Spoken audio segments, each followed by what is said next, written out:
नमस्कार, मैं हूं पल्लवी नागपाल जयरथ, प्रोफेसर बड़ा गुरुकुल। पैसा कमाना तो हर कोई आपको सिखा देता है, लेकिन क्या आपको किसी ने ये बताया कि पैसा बचाते कैसे हैं?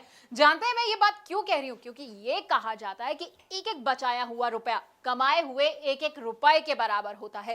इसलिए पैसे कमाने के साथ साथ ये बहुत जरूरी है कि पैसे को बचाया कैसे जाए। इसलिए तो हम आपको बताएंगे कि कैसे आप पैसे बचा सकते हैं और उसे निवेश कर सकते हैं। अब कभी किसी के घर पे शादी होती है, कभी उसे घर भी खरीदना होता है, तो ऐसे में ना आपको समझ नहीं आता होगा कि भाई मैं पैसा कहां से निकालूं। तो घबराए नहीं, क्योंकि हम आपको ये भी बताएंगे कि किस लक्ष्य के लिए आप कैसे पैसा बचा सकते हैं। तो आपके लिए कहां निवेश करना सही होगा, इन टिप्स के साथ हमने आपके लिए बहुत ही खास कोर्स बनाया है।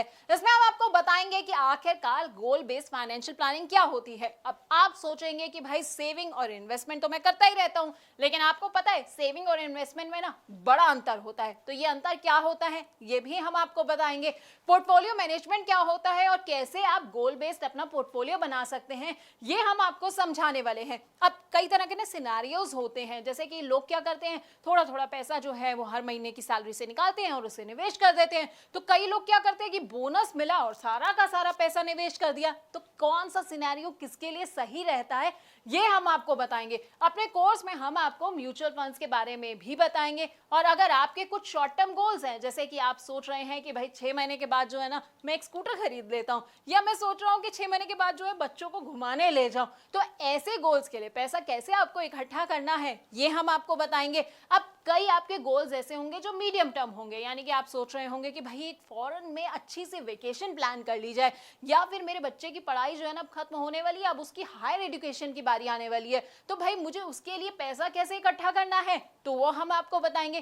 कौन कौन से म्यूचुअल फंड्स जो आप ऐसे में चुन सकते हैं, हाइब्रिड फंड्स ले सकते हैं, बैलेंस एडवांटेज फंड ले सकते हैं। लेकिन अब आप ये सोच रहे होंगे भाई ये सारे फंड्स कौन से होते हैं, तो हम आपको ना इन तमाम फंड्स के बारे में बड़े अच्छे से बताने वाले हैं। उसके अलावा हमारी जिंदगी का जो सबसे बड़ा और सबसे लंबा गोल होता है ना रिटायरमेंट प्लानिंग का, वो आप कैसे कर सकते हैं। म्यूचुअल फंड्स के जरिए अपनी रिटायरमेंट प्लानिंग आप कैसे कर सकते हैं, कौन कौन से फंड्स आप चुन सकते हैं, ब्लू चिप फंड कौन से होते हैं, मिड कैप फंड कौन सा होते हैं, या स्मॉल कैप फंड्स जो हैं वो आपके लिए कैसे फायदेमंद हो सकते हैं, तो हम आपको बताएंगे। इसके अलावा ना निवेश के बड़े सारे और भी इंस्ट्रूमेंट्स होते हैं। अब जैसे पीपीएफ होता है, नाम तो सुना होगा आपने, एनपीएस होता है, एलआईसी के प्लान के बारे में तो हर कोई जानता है, और इक्विटी और डेट इंस्ट्रूमेंट्स के बारे में तो हर कोई जो है वो पूरा अच्छे से समझता आया है। लेकिन इनमें से आपके लिए कौन सा प्लान सही रहेगा ये शायद आप नहीं जानते होंगे।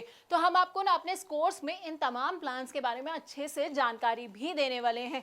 और अगर आप रिटायर हो चुके हैं और आप सोच रहे हैं कि भाई मुझे तो बड़ा सारा रिटायरमेंट के बाद जो है ना पैसा मिल गया है, अब इसे मैं कहां पर निवेश करूं, तो बस आपको टेंशन नहीं लेनी है, क्योंकि हम आपको ये भी बताएंगे कि रिटायरमेंट के बाद आप कहां निवेश कर सकते हैं।